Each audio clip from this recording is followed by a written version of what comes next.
could just kind of give me your elevator pitch for Mr. Yum for our viewers who Sure. are familiar with it, and kind of what makes it stand out from the increasingly growing number of tech solutions companies out there. Yeah, Mr. Yum is a mobile ordering and payment platform focused on in-restaurant experiences as opposed to at-home experiences. The origination of the idea was actually very customer and guest-centric, which is the world of menus just hasn't changed. In like 300 years, they've been handwritten on paper with names and dishes and prices, and people were getting, well, I think humans are very visual, and we wanted to see what food looks like. So we would go on Instagram and try and figure out what the dishes look like. So we started building out a visual version of a menu, and that's how Mr. Yum began. And we added dietaries, we added language translations, and just tried to build the most helpful version of a menu.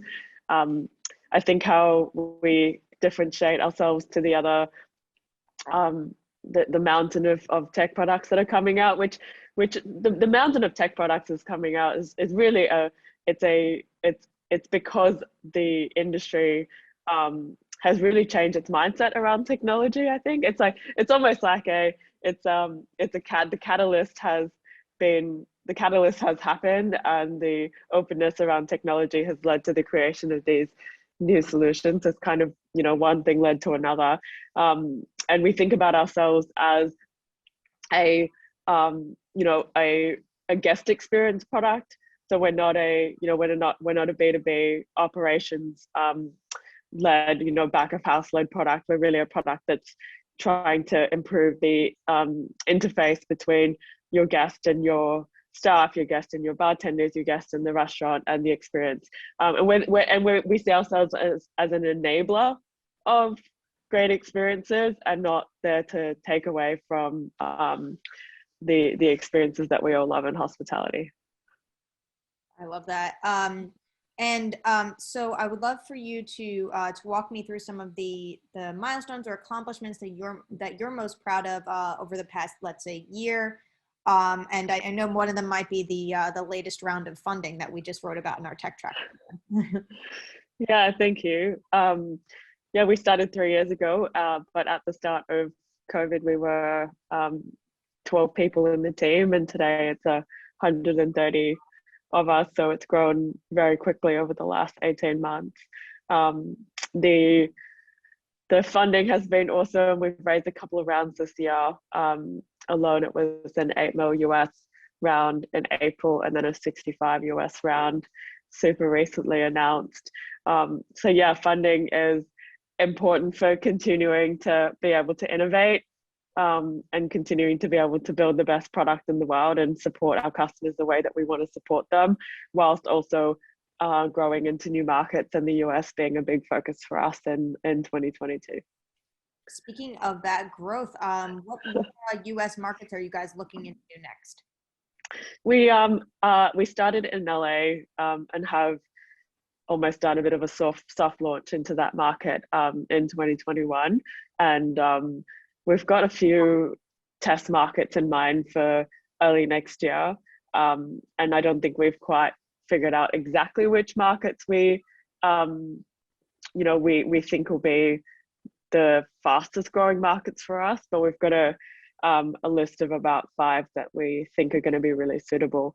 And what makes the market suitable could be, a population that are quite tech savvy, as well a food scene that's really trying to lead the way, and innovative and growing. And Melbourne is that in Australia. We were really lucky to start here because it's kind of the most forward thinking, and it pushes boundaries in terms of the food scene in Melbourne compared to other cities in Australia. So I think we're looking for something similar. It's like, which markets consider themselves foodie cities, and will almost pride themselves on having some of the best food in the US. And that's a market that typically does well on this year. That makes sense. So that means you're probably coming to New York, is what I'm guessing. Maybe. Not the biggest foodies. New York has actually become, like, because of all the outdoor dining as well, and just how much the restaurants have grown in capacity because they've been able to expand out to the streets. Like that environment is actually very suitable for a product like Mr. Yum because they, are servicing a much bigger and extended area compared to what they would have been able to do or what they were set up to do previously. So, yeah, I think there's definitely pockets of New York that are going to be on our list. For sure. Well, and something that we are asking all of our Power List honorees is, what is your big idea for the industry? I mean, you kind of like touched upon this a bit with what you've been passionate about, but like, what's that thing that you're most passionate about changing and moving forward with? There's one thing that I try to almost have like a vision of, and that's like what does a VIP, like what does a loyal customer experience look like at a restaurant in 3 years time with data? And I know data is kind of a word that's easy to throw around, but we all love the experience of going to a restaurant and them knowing who you are and them knowing that you've been there a few times before and that you came with your folks and you're taking a friend this time. And I think there's like a real desire to be more than just a one-time guest in a restaurant. And what we're finding is, with the penetration that we've got in Australia, we've got enough data now to create these magical experiences and help servers and staff in the moment make decisions about how to create an elevated experience. So what I'm most excited about is like combining the software piece with the human element, and it's how do we give the human all of the information they need to be able to then create the best human-led experience that is possible in a restaurant. So yeah, that's kind of I think it's something that we're dreaming about and trying to figure out how we can connect the physical environment with the online world. Sure. And so I probably should have asked this a little earlier, but so if I'm a customer that's using Mr. Yum, then what might I see besides that visual menu? Yeah, so you walk into a restaurant. There's often a host. They'll come around and explain to you that we use a mobile ordering or just a mobile payment solution here. You can use the QR code for a menu. Often you'll be able to order through the menu as well. In some instances, the server will take the order instead, and you pay through the product at the end of the experience. So in all experiences, it removes the pain of having to take the bill at the end and wait for the bill and split the bill, etc. So you can do all of that on Mr. Yum. And in some instances, you place the order through Mr. Yum, and in other instances, you place the order through the server, depending on their preferences. And at the end, you get get all of your invoices and your receipt in one place, but it also remembers who you are, and it remembers your card details and all of your order history, and it starts to build a bit of a preference profile for yourself. So the next time you go to a Mr. Yum venue, it might know that, in fact, you're vegan or, you're allergic to something, and start to configure the menu to be a little bit unique and different. Mm-hmm. So I was just about to ask, how are you trying to change the way restaurants use consumer data? But you kind of answered that. So how do you think that could even be used even more to help restaurants kind of use that consumer data to be able to make the customer experience even better? Like, it's just so hard for a restaurant, especially right now with the labor shortages, to know who their best customers are. So unless you've gone through a booking system and you've been the person to book, which doesn't always happen, because if you rock up in a group of 4, typically only one person's booked. So you're missing a lot of data on who else is coming to the restaurant. And if you've been there 10 times before, it's important that we let the restaurant know so they can, give you your favorite glass of champagne on arrival, or like you can, at least greet the guests in a way like, hey, thanks for coming back again. Like, it's been really, it's been awesome to see you. So like you can personalize the elevated guest experience for like a loyal customer compared to maybe someone that hasn't come in regularly. And as well, if it's someone's first time, I think that's equally as important. And for a restaurant to know that it's a guest's first time experience is an opportunity to deliver a really magical time too. So I think there's lots of things we can do in surfacing the number of orders, how much they've spent there, what their favorite drinks might be. Oh, this person does prefer a beer, they don't prefer a wine, for example, and give you an indication of what you should be serving up if you are planning on surprising and delighting. Mm-hmm. And I think that you hit the nail on the head earlier when you said that, yeah, there are a lot of tech options out there for restaurants to use.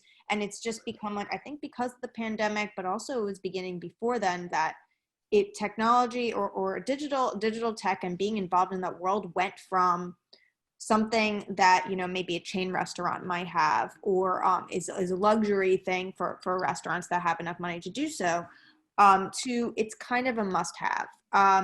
So how do you think that restaurant technology still needs to evolve?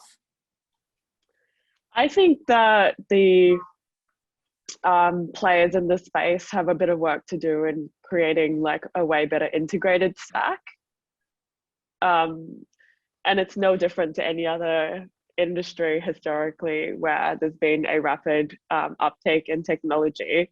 What happens is lots of products come to market and they're all selling their own unique value proposition. And then a restaurateur and operator ends up with 10 different solutions that all do slightly different things. And they sounded really good, as individual offerings. But when you're trying to figure out how to improve your profit margins in your business, you kind of need the systems talking to each other. If you're trying to aggregate guest data into the one place, you need the systems talking to each other. If you're trying to have a complete view of your menu offering and how better it could be dynamically changed, for example, you need the systems to talk to each other. So I think there's a bit of work to do, and we're like a very integrations led company. We've got 40 different direct integrations and then a few more that are indirect integrations, and with our integrations team is our biggest development team, and so we're always looking for ways we can help a restaurant have a combined tech stack rather than a disparate tech stack. The data is no good living in like 5 different places and then you have to download spreadsheets and do it yourself. The data is really useful if it's in one place and it's surfacing the right activities and the right insights and the right actions to the different platforms at the right time. Yeah, I 100% agree. I think that that's kind of the challenge now, right? Is I always say, like, you want these products to all be talking to each other. Are you guys working on having Mr. Yum integrate with other products right now? Yeah, we've got 40 different integrations. So POS is kind of the bare, minimum integration that is required for us to activate a site. But also more importantly, and equally as importantly, into like feedback systems. There's some really great products out there. Like there's one called Yum Pingo that we're partnered with. That is a really deep like menu item level feedback product. And they're up and coming. They're pretty new, similar stage company to Mr. Yum, and we're integrated with them to be able to then pass menu item data into Yum Pingo and take the review down and put it back into Mr. Yum, so that we can start to say like, hey, your guests actually, maybe they're ordering a lot of this and it's actually super profitable, but the portions are a bit too small, or just try and how can we use that feedback to then pull into Mr. Yum to then be able to adjust the menu. So that's just one example of like, we want to find companies that are very good at their craft and thinking about the world in an integrated way.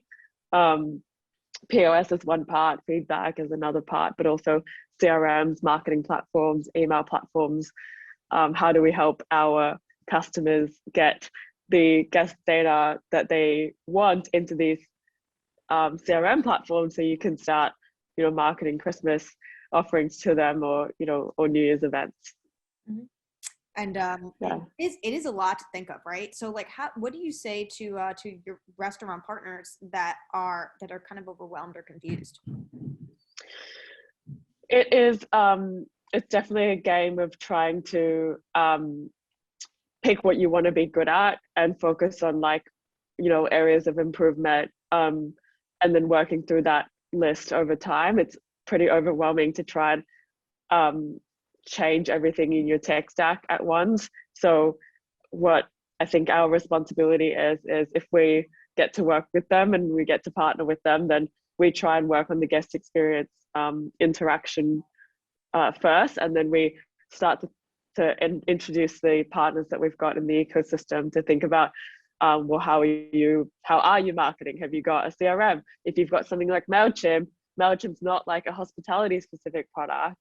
It doesn't have campaigns set up around next visit date, whereas our partners do, right? So like we've got partners that are specifically built for hospitality, and it's very intuitive around this person comes typically every 3 weeks and they haven't been in 3 weeks. So like, let's put them through a campaign to get them back, you know, in the door. But there's another person that might come every 3 days. So you can't treat them both the same. There's like expectations around when they come back next. So, and MailChimp isn't going to think about that or do that. So I think we just try and focus on, you know, the in-restaurant guest experience product. And then because of all the data we're helping them collect, that they have the they have the right to use all of that information for marketing. If the customer's opted in, then we start to tack on, introduce other partners that we've got around improving the experience even further and helping them make some, almost like get customers coming back as a revenue generating part of the business.